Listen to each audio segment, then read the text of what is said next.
আসসালামু আলাইকুম প্রিয় বন্ধুরা।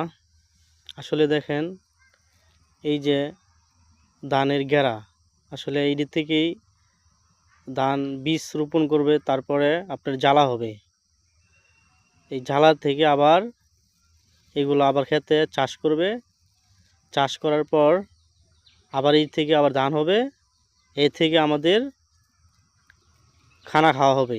দেখেন আল্লাহ তাআলা কত সুন্দর, কত চমৎকার।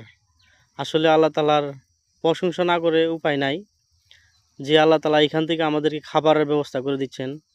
হয়তোবা একটু কষ্ট পরিশ্রমের ফলে আল্লাহ তাআলা আমাদেরকে দিচ্ছেন। এই যে দেখেন ধানের যে বীজগুলো, এই যে ধানের বীজ আসলে অনেক প্রশংসনীয়। এই মাঠের মধ্যে আপনার এই মাঠের মধ্যে ধানের বীজ রোপণ করা হচ্ছে এই পানিতে। এই যে এইভাবে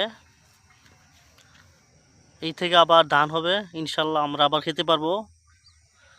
আল্লাহু আকবার। এই থেকে আবার জ্বালা হবে, এই থেকে আবার রোপণ করার পর আবার ধান হবে ইনশাল্লাহ। এভাবে এই যে এইখানে দেখেন জ্বালা অলরেডি হয়ে গেছে, এরকমই জ্বালা হবে।